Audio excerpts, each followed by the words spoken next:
So this is engaging the next generation of readers. One of the challenges that a lot of publishers have around the world is sort of, you have your entrenched readers, you know how to market to this audience or age of people, but how do you grow that audience? How do you find that next generation of readers, whether it's readers of a new age, younger readers, or readers in different markets, or readers, not really readers, but people who consume different kinds of content? How do you expand your customer base? So that's what we're going to be talking today. And a few things that I'm just going to highlight, a few things that I hope we'll touch on.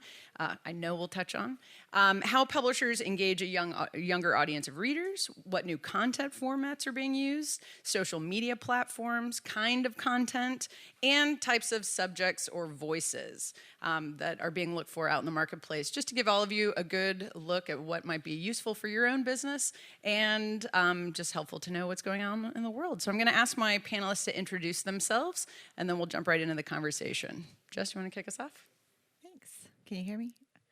My name is Jess Wolfe. I'm the CEO of Rebel Girls. Rebel Girls is a global girl empowerment company. We're on a mission to help raise the most inspired and confident generation of girls. We've reached about 30 million girls to date across books and audio and events and interactive, and excited to be here today. Hi, my name is Sean McManus. I am the president of Dreamscape Media.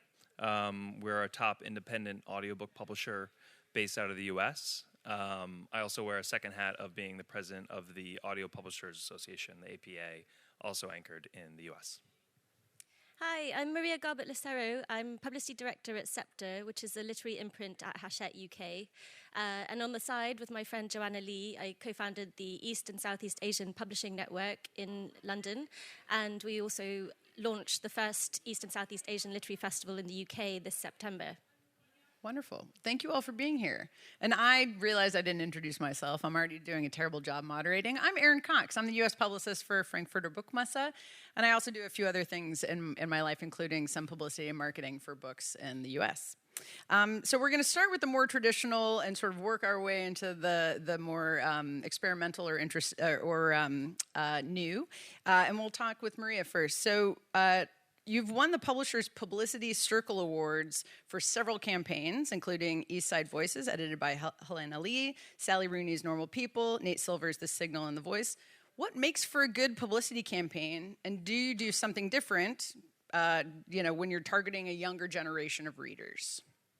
Well, I think for any publicity campaign and any book, they're all different. So you have to really kind of drill down, read deeply, get to know the author, and then figure out which kind of audiences you're trying to speak to. So, you're thinking ambitiously at sort of a national level, so broadcast and traditional media, newspapers, literary festivals. But then for something like Sally Rooney, when you're trying to target younger authors, younger readers especially, Instagram is a big part of that. So getting out to bookstagrammers and bloggers, and getting authors onto podcasts as well, like non-traditional media. Mm-hmm.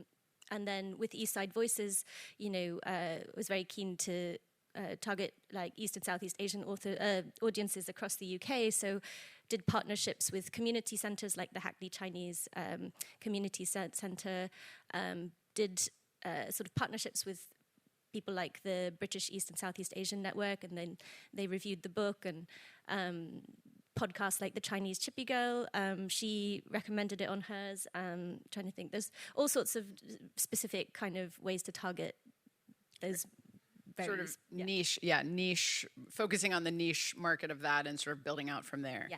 And in terms of, so we talked about what you do for younger readers, for Normal People, for instance, focusing more on social media and things. What did you do then for the older readers too? So did you do sort of a full campaign, or did you say, no, the younger audience is sort of our main audience for this book and we're going to focus? No. I think to make something like Sally Rooney a huge success, you have to be speaking across all of the ages. And I think that's what made it such a kind of powerful book in the literary landscape, is that old and young alike were talking about it, debating. It got quite divisive at some points. I know she's can be quite a Marmite author, as well as one of the brightest voices of literary culture today. I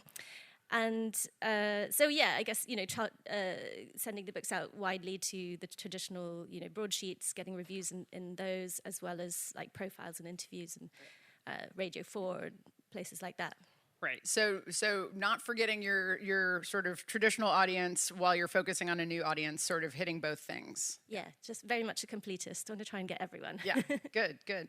Just let's talk a little bit about Rebel Girls. So Rebel Girls started with books, the popular books, Goodnight Stories for Rebel Girls, but now you've expanded the publishing and digital content library to include 30 titles, 250 audio stories, the Rebel Girls app, a music album, virtual and physical events, global partnerships, gaming, consumer products, just to say just a few things. Can you talk about what led to the decision to expand into these new types of content, sort of going beyond the books? Would you talk a little bit about that? Yeah, so I think what's important is Rebel Girls is not just a publisher, we're a brand. And as a brand, we have a mission to help raise the most inspired and confident generation of girls. And so to do that, we really felt we needed to be omni-channel and to be everywhere girls are. And so that led from one to the next to the next. So we started out with our biographies, short form. That led to a longer version of audio stories in our podcast. That led us to create an app to have a direct relationship with girls. That led us to expand to YouTube. Recently, we've been experimenting on Roblox and on Minecraft and the gaming world. We like to have events so that we can bring girls together. We want to inspire them. Then we also want to activate them, get them to do things on their own confidence journey, and then bring them together so they feel like they're one incredible generation. So it's been bit by bit by bit, but it's really all in service of our mission and of inspiring and instilling confidence in girls. So sort of doing a little bit of what Maria is talking about is sort of like meeting them where they are, right? And finding them and sort of building relationships with them where they are, however they can be connected to. So with whatever kind of content. 100%. Yeah. And do you get notes or messages from Rebel Girls saying, "Oh, could you be here? Could you be there?" We do. Yeah. And also many, many, many requests for we want this story or we want this or have you done that? So we get requests and nominations from our audience daily. Yeah. But so far I'd say, digital is just as big for us as physical. Interesting. Yeah. Good. Sean, can you talk? Your Dreamscape is an audiobook publisher. Yes. And can you talk a little bit about what type of audio content is appealing to a younger generation of readers or listeners? Yes. I'll also manipulate the question slightly. Please do. Because I think, to speak at the highest level for audio, and it goes into your question of what will be appealing. Yeah. Traditionally and historically, there hasn't really been a big audiobook market. Especially in digital and physical. When that went away, it really didn't come back in a prosperous way, and I think that's going to change. So right now in 2022, this is APA, Audio Publisher Association data, is only 3% of the audiobook market was kids. Plus YA, you get to 8%, but still really, really small. So it's a subset of publishing and then a subset of that subset. And I think there's different reasons, but historically, to your question, what we would publish was something that really was anchored in education, in libraries.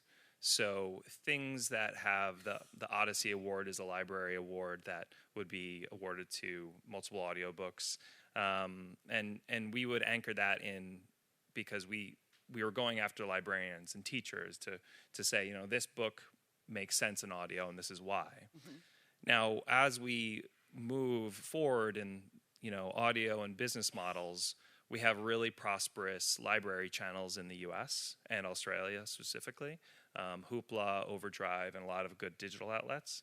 And kids' content does really well there. But also now with the introduction of some streaming platforms, I believe that kids' content is really going to take off. So that on the digital front, I think, is key. And we're also seeing a really big industry coming up from Yodo and Tony's, where there's these devices that you take a figurine and you put it on top, and it's amazing. And for Tony's, I saw just launched in Walmart, and they're in Target in the U.S. So the kids' audio, I've been in audio for about 15 years now, and it was always like, oh, is kids coming back now? Yeah. Is kids coming back now? And now I actually think because of different business models, because of different physical platforms, it will come back. So to your question of what content makes sense, previously it was much more educational, and it would have to have that hook so that we could speak to librarians and to parents and say, this is why you want to put it in front of your children. Now, moving forward, I think it's going to be a much more robust catalog than it was in the past, and you'll see a lot more titles be made into audio for kids. And I think it'll be more commercial in nature, still with a good angle and a good element. And obviously you'll have your IP like the Peppas and everything else, but you'll see a lot more literature being put into audio. And so I think it's actually going to change a lot in the next couple of years. Well, and one of the challenges, I guess, talking about reaching, like connecting with children in general, is you can't always market directly to them. So as you said, you're marketing to adults who will put the content in front of the children. And so finding that sort of navigation, which I think both of you, are talking about some different ways that you're interacting with them through, the game, gaming apps and things like that, and also, Tony's. No, what was it? Tony's, yeah. Tony's, okay. But doing things like that might engage with them a little bit better, and then, yeah. And go ahead. I'd also say there is cross. I look at librarians and as really, and not just for children's audio, but as kind of a barometer. Mm-hmm. If it can register and resonate with them, mm-hmm. we actually see that transfer into Audible and other retail digital outlets. Mm-hmm. So if we see something that does well in libraries, and librarians take a liking to it, so there is a coexistence of not just parents but also individuals in the library system. Yeah. And if I can add, I think what's really important to think about with this next generation of kids, so it's Generation Alpha, they come as a unit with their millennial parents. Mm-hmm. It is family alpha. And the parents are desperately searching for ways to connect with their kids, things to do together, ways for families to be together. So we see that 70% of our audio is co-listening, parent and child together, and therefore creating content that is multi-generational, that can appeal to everyone in the family, is a really big part of its success. Interesting. And the APA data as well, I think we just have percentages now, but it was like 56% of any parents also co-listened in the 2020 survey. So there is, as more audiobook listeners come in, they're bringing their children along, mm-hmm. not just listening themselves, but then now being able to give them devices and being able to potentially give them an app that has a library of kids' content that will just start them at an early age to bring them along into audio. Interesting. And what kind of, so yeah, I guess, let's see. How do they mostly listen? Are they listening mostly in the home? Or are they listening in the car? Or are they listening on their phones? Or, yeah. At home. A trend in audio in general was always, okay, you listen to audiobooks when you're doing something else. Mm-hmm. And a trend that we've seen, honestly, before COVID was actually people just do it to relax. Mm-hmm. And actually, instead of picking up a book, they relax with an audiobook. Mm-hmm. And so at-home listening and just relaxation has been probably the largest increase overall. I don't know what the percentages are or the stats, but mm-hmm. So it's not just that we're going on a car trip anymore, let's put an audiobook on. It's actively doing it at home. Ours is about 50-50. Mm-hmm. So our audio tends to be around 15-20 minutes per episode. So a lot of it is commuting, driving kids to school or to soccer practice or wherever they're going. Mm-hmm. And our second big use case is bedtime. Mm. And it's the thing that they listen to together with their parents, and they unwind and have a conversation together. Mm-hmm. And that's our second biggest use case. Mm-hmm. The bedtime thing kills me because I have two girls and they don't go to sleep. And it's definitely a thing, and you feel horrible when you say you have to stop listening to a book. Yeah, that is tough. Yeah. Well, how do we? So you talked about, Sean, a little bit about the challenge of engaging readers. Let's sort of, children directly. You have to go through librarians and things like that. Can we talk a little bit about more, like how does one sort of reach out to their audiences? So Maria, let's go back to you a little bit and talk. You touched just a little bit on social media and how you engage with this next generation. And we've sort of dipped into kids, but it doesn't have to be kids. We're just sort of talking about just younger, 30 or below, we'll say, age 30 or below. So, when you're engaging sort of that audience of people, what are the platforms that you're seeing that are the most useful to reach out to them, to connect with them, to get them on board? We've heard a lot about book talk. Is that still vital? Is there something new we don't know about? Tell us everything. No, yeah, definitely book talk is hugely influential still, but I think that's more my marketing colleagues, that's their area of expertise. Yeah. The place where PR and marketing seems to blur is around like Instagram and influencers and people like that. We're sort of trying to get the word out across all of these different platforms. But just sort of building on the idea of reaching school kids, we've had some really fantastic event partnerships with, say, Wimbledon Book Festival. We did a partnership with them and a local school, high school. The Afro-Caribbean Society that was run by the students set up this event with the festival, and they invited students from across the borough, so several schools. That was like 200 kids. And then the book festival and the school bought 200 books for the kids to come, and the author spoke and signed them all. And it was also, besides the book sales for the publisher, it was also a really great work experience for the students who set up the program. And that's something that will be on their CVs, and it's really hugely impressive to run something like that at a young age. And then another way of reaching them, I'd say, is there's a brilliant program called National Speakers for Schools. And they broadcast online events throughout the year to 2,000 school children across the country.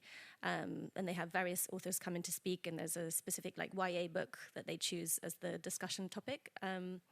So there's all sorts of other ways that you can reach people without sort of directly advertising to kids. Yeah, definitely. Well, and I think that's something, you've brought up some interest. Both of you have talked about sort of physical events, which I think when we think of sort of the next generation of readers, we think of everybody's on book talk, it's all social media all the time. That's the way that they find things. But you're talking about physical events. You just had a nationwide series of events. Maybe you can talk a little bit, Jess, about why physical events are so important, and that it's sort of more about connecting, as Maria was saying, like connecting person to person and having the physical book maybe and things like that. Can you talk a little bit about that? Yeah, physical events allow for a few things. They allow for fandom, which is really huge. They allow for connection and community building, which is really huge, and also something to do. And as I mentioned, alpha families are looking for things to do and do together, and that connectiveness. So we do Rebel Girls Fest every year around International Day of the Girl with our tentpole title. We get a couple hundred different bookstores and libraries and after-school programs to host it. We also get some of the women from our books to be there in person to allow for that fandom, that signing, that connection, that Q&A. We put activities together, and the families can do it together. We also had a really successful event this summer with Nike, and we created a book called Kick It for the World Cup about all these amazing women's soccer players. And it involved, a bus and a whole kind of experiential element for families to come and girls to do different elements, from kicking balls and drills to creating their, vision board and for the future and whatnot. And at the end, they all got this book, right? And it brought it all together, and that element of fun and something to do on the weekend, and there was a book involved and there was activities involved. It just brings what you're doing to life in a really memorable way. Yeah, that's interesting. And Sean, are there any in-person events for audio that you're seeing in that space? Listening parties? No, not as much. Outside of industry events, there isn't, but that could be an opportunity. There you go. We've just come up with a new idea. We're going to change audio right here today. But is that something, you're sort of talking about, families listening to stories together, or, things like that. Is listening to an audio, whether it's a book or serial content or something like that, is that sort of an individual pursuit, or is that sort of sometimes a shared space with people? I think it's both. And it goes to the age-old question and debate, which I don't think will ever be settled, of is listening to an audiobook the same as reading a book? And I think it is in a lot of ways, just to settle the debate right now. There you go. Definitive answer. Definitive answer. And there's a lot of research that kind of goes into the cognitive ability and the and listening and both sides of the brain actually accepting that. But with audiobooks, you actually get diverse voices, and you get the ability to relay that art form in a different way. And to your question, it's best served in both community settings as well as individually. I'd say the majority are probably individual settings when you look at the wider audience. But with the kids audience, I don't know the exact stats, and you're saying 50-50, bedtime, car rides, but also just individually listening to books. I think one of the things we recently started doing, we created a custom series for Hatch, which is the like sleep device. And it's about a 5-minute bedtime story, and at the end there's prompts. And the idea is it's co-listening, and then it gives prompts. Okay, you heard the story, discussion point for the parent and child to come together and digest and unpack and discuss what they heard and what that means. And so I think but you need to purpose build it for that use case. Yeah, that's interesting. One of the things, Maria, I want to talk in 2022. I want to talk a little bit about sort of content and diversity, and also looking at the next generation of publishing people as well as the next generation of readers. So a little bit there. So in 2022, you founded the ESEA Publishing Network. Can you talk a little bit about why you founded the network and what you hope it does for not only future generations of publishing professionals, but also future generation of readers? Yes, well, so I launched this with my friend Joanna Lee. We started at Faber in 2017, and our first meeting across the room, and I was like, hey, I'm Maria, we had the introduction, and I was like, so I'm Asian, you're Asian, let's talk. Because it's just so rare to meet another Asian person in publishing in Britain specifically, but I'm sure across the world, I don't know. Anyhow, so it grew out of those kind of conversations that we'd had. And then in 2018, I started my own Filipino supper club. And then I suddenly found a whole new community of East and Southeast Asian friends in the food world. And then I found that it was just such a warm kind of group to be a part of, and to be able to celebrate like our cuisine and our culture together. And then I was going to these potlucks at the Hackney Chinese Community Centre, which again was EC food, or East and Southeast Asian food, which is, it's a new acronym. I don't think everyone's like quite up with it yet, so I'll spell it out each time. Anyhow, so I just really enjoyed that community, and I just thought, why don't we have that in publishing? So we started it last September, which is the third East and Southeast Asian Heritage Month in the UK. There's been this movement over the last several years to come together, because thus far East and Southeast Asian people are generally invisible in the culture. Even on the census forms, you can put white, black, Chinese, other, or Asian. And if you say Asian, it tends to mean South Asian in the UK, and that's the history of migration and whatnot there. So anyway, we had this launch, 100 people came, which was kind of a huge surprise. I didn't realize there were so many of us, because we're just so dispersed. And it's just a great space to kind of come together, connect, hope we collaborate on things. And we had 200 people at our summer party in June, and then the literary festival in September was over 300. So we've been kind of steadily growing, and the whole point is to sort of celebrate East and Southeast Asian literary voices, and also talent in the publishing industry. And the literary festival, I was very pleased to say that we sold twice as many books as the Granta Festival. Well done. And, we're only a baby at 1 year old versus a 40-year-old institution. So part of the project is just showing there is an audience of Asian readers in the UK who are desperate to hear our stories and to share them as well, and that they're universal, can be enjoyed by everyone. Yeah. That's good. And does that good and able to show that there's an audience, but also did you see these people, a light sort of going on in people's heads going, we need to publish more books, for this audience and things like that? Yeah, and I think publishers are grateful that there's an avenue to kind of promote directly to Asian readers. Yeah. Because, there are some podcasts and whatnot. This is what I learned from doing the East Side Voices campaign, is finding those different avenues to promote. But on a national level, there isn't. So we're trying to help build that. Them. Yeah. And are you seeing, both Sean and Jess, are you seeing in the content that you're creating and promoting sort of a similar look towards reaching more diverse audiences? You're saying people are asking you about stories that they want. Are you hearing that from new audiences than maybe you might have been reaching previously? So Generation Alpha are the most diverse and educated generation to date, full stop.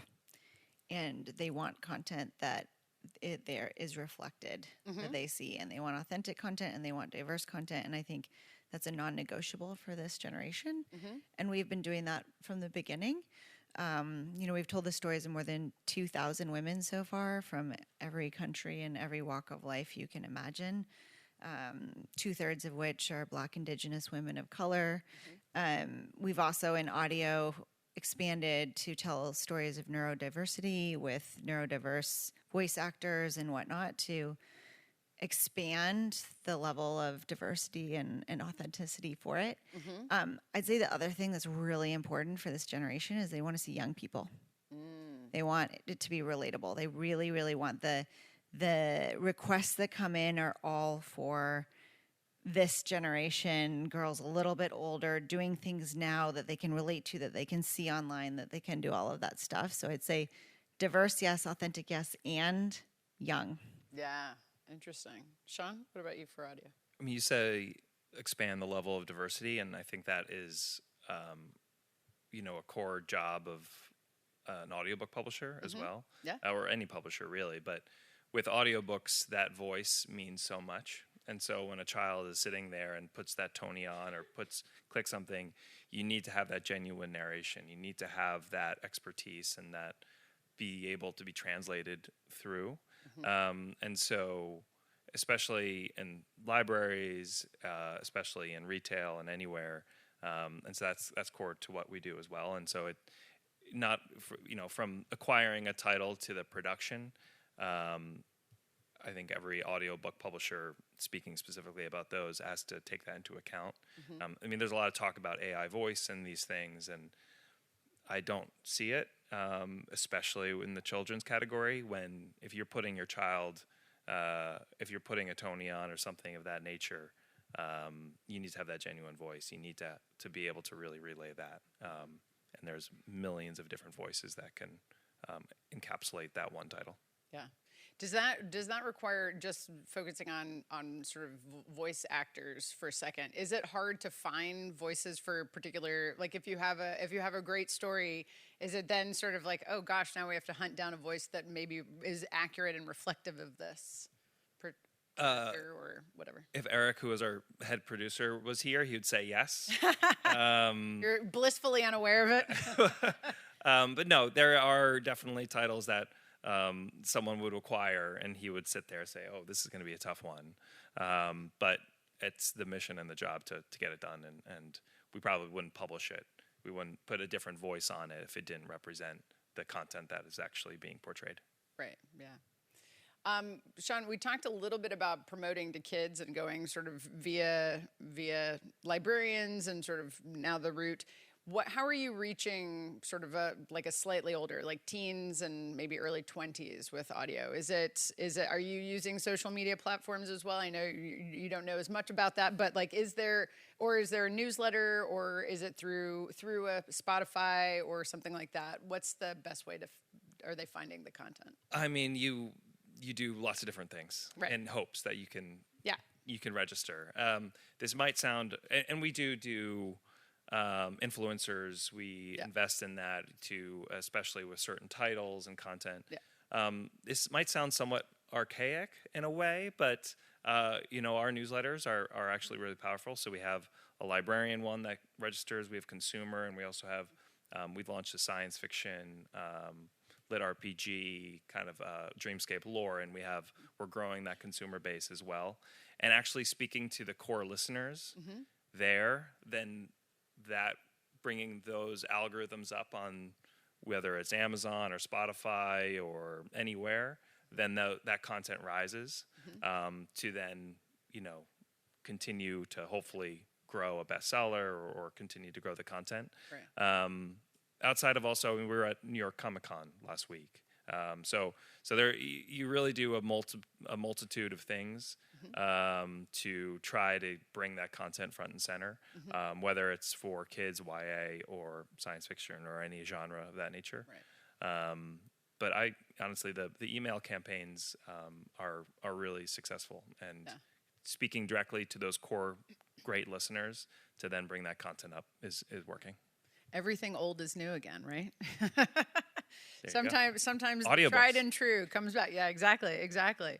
Yeah, well, just talk a little bit. You have newsletters as well. How are those useful in sort of promoting it? Are you talking mostly to adults with those, or? Yeah, newsletters to adult. I would say Gen Alpha, YouTube. We put our podcast on YouTube this year. We have 16 million views so far in the last few months. So YouTube's really Gen Alpha. We think, TikTok is Gen Z and Instagram is millennial. Newsletters are very much our kind of millennial audience. And so it's a mix. What about Gen X? Some of us are Gen Xers. Are you not? We're not your audience? I would say more and also the Gen Xer kids are aging out of our age demo. Newsletters is big for Gen Xers. I'd say Facebook is also big for Gen Xers. Oh, I'm not on Facebook. I just want everybody to know that. Great. Well, we have some time for questions from the audience. If anybody has any questions, we're happy to run a mic to you so you can ask those. If not, we'll continue talking here. So what is everybody working on now that you're excited about? Maria, why don't we start with you? Oh, well, I think the most exciting debut novel I've ever come across, The Ministry of Time, next May, coming out the UK, the US, 17 other countries. It's a literary rom-com with time travel about a civil servant in the British government who gets embroiled in a top secret government project to bring expats back from the past. And so her job is to be basically the housemate of this Victorian polar explorer and help him acclimatize to the modern day over one very sticky summer in Hackney, and then they fall in love, and it's just a really hilarious, very intelligent kind of rom-com. Nice. There are a couple questions. There? Oh, good. Okay. I don't know if you want to. I'll come to you.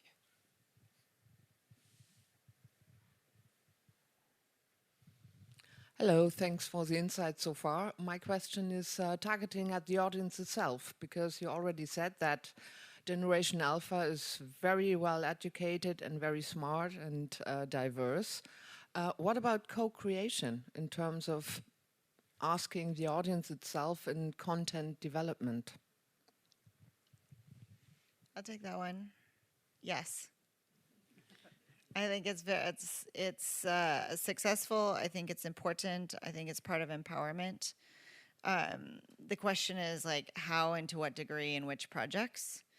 We have a new series called Growing Up Powerful, which is really targeted towards tweens and how to make sense of a world when their bodies are changing and their minds are racing and the world is very complicated. So we send out surveys to kind of hundreds of audience members to solicit their questions and what do they want to know and what are the main points or some stories from their lives that we incorporate into our books, into our audio. I'd say having kids be part of audio as well. If you can, there's points of it that is more easy and points that is a little bit more difficult. But yeah, they want to hear themselves, they want to see themselves, they want to relate. So I think the more you can incorporate kids into the content creation, the better. Other questions?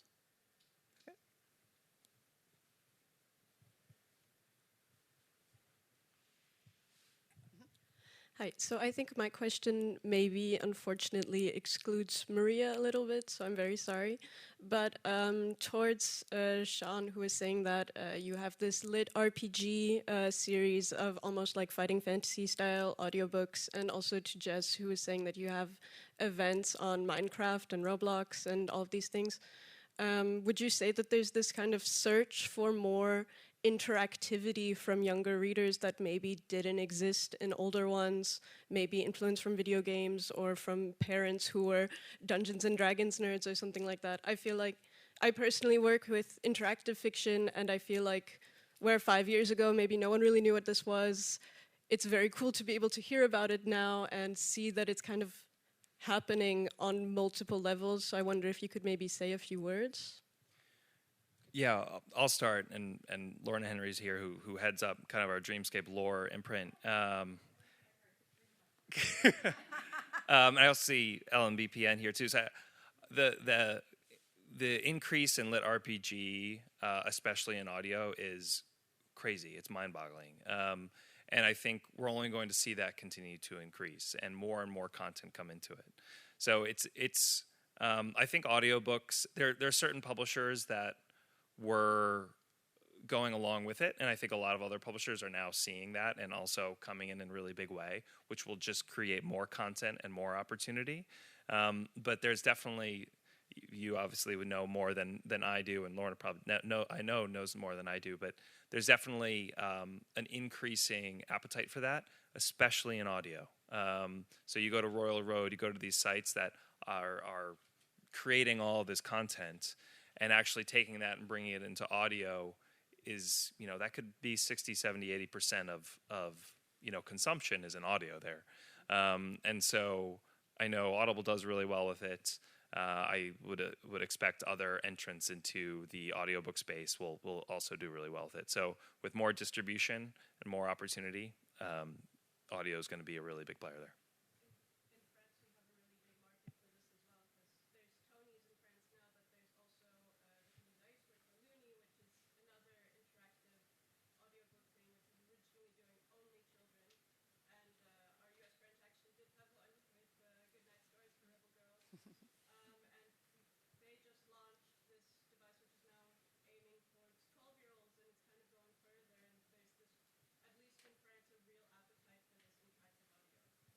Yeah, that's great.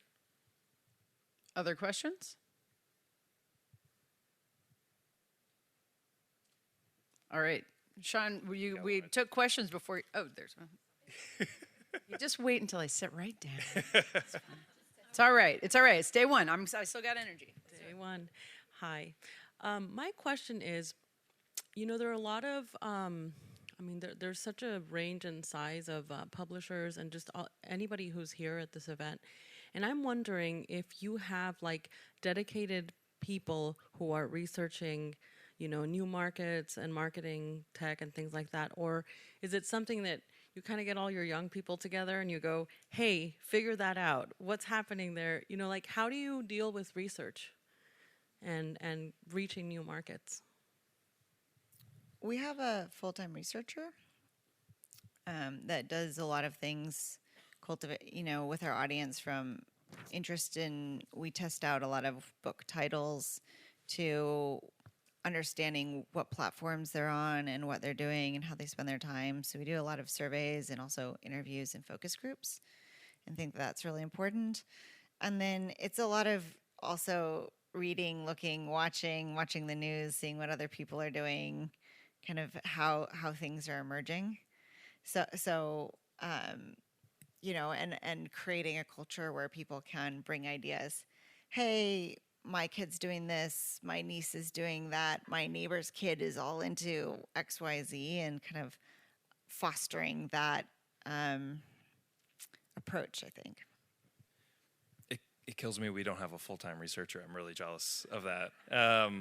Honestly, it's coming here.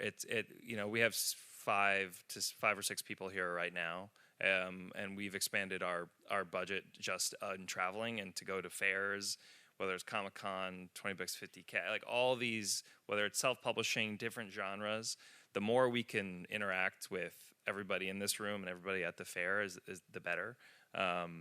for us as an independent audiobook publisher, that's the most powerful. It also helps our staff and everybody kind of come along on the journey, because even the question that you just asked is a really interesting one. I never knew that, and now we'll look into that. So we're all researchers, I guess. Do you want to speak to that too, Marie? Well, I guess in the publicity side of things, there's a lot of learning on the job and trying to like get your head around whatever new platform it is, but no, not a specific team. Well, I think, no specific team, but sorry, I work in publicity and marketing too, for anybody who came in late. So I think for publicists and marketers, probably in traditional book publishing, what we probably do is like we try something, and if it works for one book, we try it again and again. So it's a lot of A/B testing of like, oh, we tried this and it worked, and we tried that and it didn't work. So don't do that anymore. Do this a lot more. So it could be sort of like working with a book critic that we know is very friendly to our books, and then you keep going back to them again and again. So, but a lot of that is just sort of testing things, or if you're doing social media marketing in that respect, you might say, okay, you create, there's simple platforms like Canva or something where there's a template, and all you have to do is put in your stuff, and you try it this way or that way, and you put them both out there and see which one gets most engagement. So it might be something as simple as that, where you say, okay, we're just going to try it. We're going to do, paid Instagram posts. We're putting just $50 behind it, and we're just going to see what it does. And then you go, okay, well, this is what people clicked on. They like more images. They like more text, whatever it is. And then you can use that going further, and you already have the template. So you just sort of recycle it, freshen it up, whatever. So some of that is yeah. And also, I feel like marketing is intuitive. I always say to the marketers that I work with, it's sort of common sense. So you think of yourself, you're marketed to all day long, every day. So what appeals to you? And talk to younger people and say, hi, what are you reading, watching, listening to, and how do we find you? Let's build that bridge and meet them where they are, which is what all of our speakers have said today. Yeah. I think we have time for one more question. Do we have another question? Hold on, I'm going to stand up and I'm going to start to sit back down, because that's when people like to ask questions. No? No? No? All right. Does everybody want to? Do you have one? No? I thought someone was raising their hand, but I won't put them. I know you're good at spotting them. So, does anybody want to? Someone has their hand up. Oh my gosh. Okay, where are you? No. I wanted to. Come on. We all need more coffee here. No, just kidding. Here you go. And in fact, I don't know that I've entirely finished formulating it, but something that all three of you really addressed, and this is the complete opposite of my earlier question, was the importance of these third places in reaching new audiences, so community centers, libraries, stuff like that. Again, I'm French, so I'm bringing like a totally foreign perspective here. My accent doesn't sound it, I know. In France, we kind of talk a bit that libraries are going through a bit of a crisis, that it's a bit complicated at the moment. Would you say that this is also kind of like a reciprocal relationship between publishers and libraries, and especially when we're trying to engage with younger readers, whether that's children or students or, under 30s and stuff like that?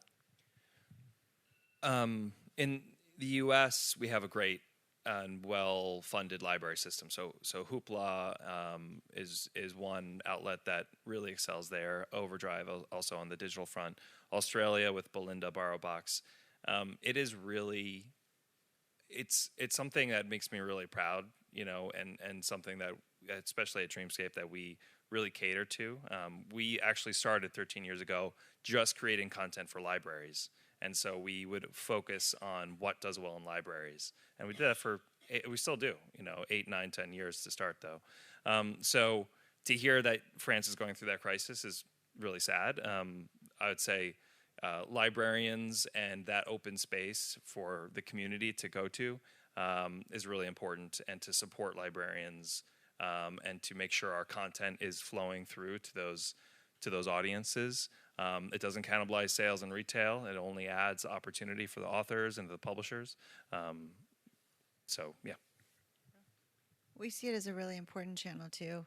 Speaking of newsletters, we have tens of thousands of librarian and educators' email addresses that we send emails to weekly about what's going on in different content across different mediums and different ways for them to engage, and additional activities and resources and all that. And we think that the school system is a very, very important place to be. No. Thank you all. This is so great. Thank you to our panelists. Let's give them all a round of applause. And stay tuned. We have another panel in just 15 minutes. Thank you so much.